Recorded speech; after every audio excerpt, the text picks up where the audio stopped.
In the Impact segment tonight, would Donald Trump be able to achieve his immigration goals if he wins the White House? Early in the campaign, Bill O'Reilly pressed Trump on whether his proposals could actually happen. I think you're right about the wall. I think you're wrong about the mass deportations and going into families. I think they have to be held accountable, and I think they have to be registered, and they have to go through the process.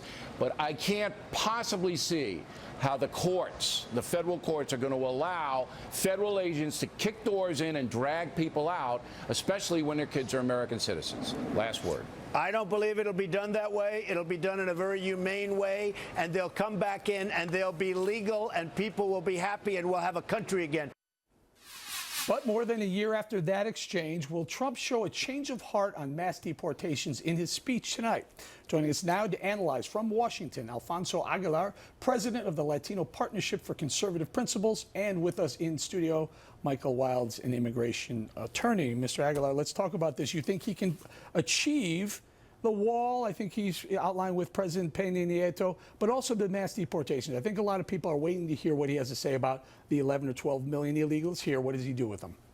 Well, let me first address the wall. First of all, there's already legislation, the Secure Fence Act, which ironically Hillary Clinton voted for. She says she wants to build bridges, not walls. Well, she voted for a bill that calls for the building of not one wall, but two walls. So she's being hypocritical about that. In terms of the undocumented, from the very beginning, he said he would allow people to go back to their home country, and then the good people, those without criminal record, would be able to come back quickly. The question is if in his speech he's going to open himself to the idea of allowing those people, instead of having to go back to their home country, to actually touch back, if you will, in an embassy or consulate within the United States, regularized within the United States. So it will be a slight adjustment from what he has said before. Sure. It's a changing tone, but not a major flip-flop, as some people are trying to say. Let's bring in Michael Wilds. Do you agree with the wall, that the wall can, physical barrier wall can be built? First, thank you for having me. For transparency's sake, I've acted on behalf of Donald Trump's Trump Models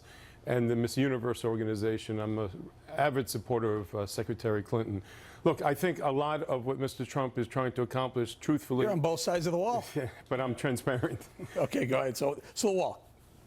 Unrealistic, un-American, unpopular. Unrealistic to think that we can take that terrain and put that money and resource into it, that there's going to be a touchback. We have mechanisms in the law. Well, that's deportation. Let's deal with this for a little bit. We have mechanisms right now in the law, Eric, that would allow people to touch back.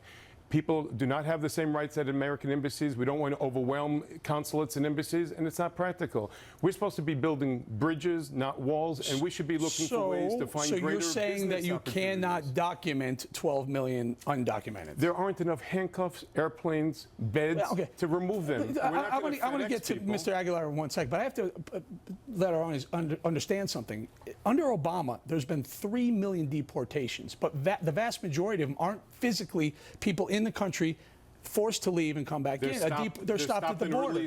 So if that's a deportation, why couldn't Donald Trump's version or Mr. Aguilar's version of a deportation be you get to an embassy, you fill out the paperwork, you've been deported? A hallmark of immigration policy and law, and I'm a professor on this, and a second-generation immigration lawyer, is simply family reunification and the spiriting of our economy through our immigrants. You're not going to break up families, have Americans deport neighbors, and then unfuel and kill an economy that's righting itself finally. Immigration is one of the most useful tools we have, and we have to get this right. Mr. Aguilar, what about this? What about, I don't know, maybe doubling or tripling our legal immigration system? Right now we take in about 1 million, make it 2 or 3 million. No, look, I think the problem that we have is that we have a system that doesn't recognize that from time to time we need foreign workers. So we should allow, if an American company cannot find American workers, they should be able to bring in the foreign workers that they may need. But the Democrats historically have opposed that. But at this point, nobody's really talking about that. We're talking really about the undocumented.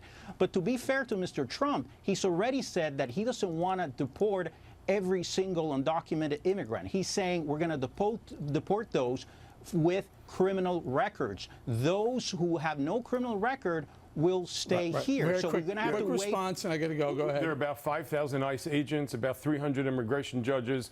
11 million people has been bantered about for at least a decade. Assuming there's about 15 million people and not enough resource to remove them. President Obama got 3 million. And it's not within the hospitality mantra of our founding fathers. We have to come up with proper solutions. Michael and Steve, thank you very much. Got to leave it right there. Up next, the potential political fallout, not the policy, but the political fallout from Donald Trump's immigration speech tonight, with two top experts weighing in right after this.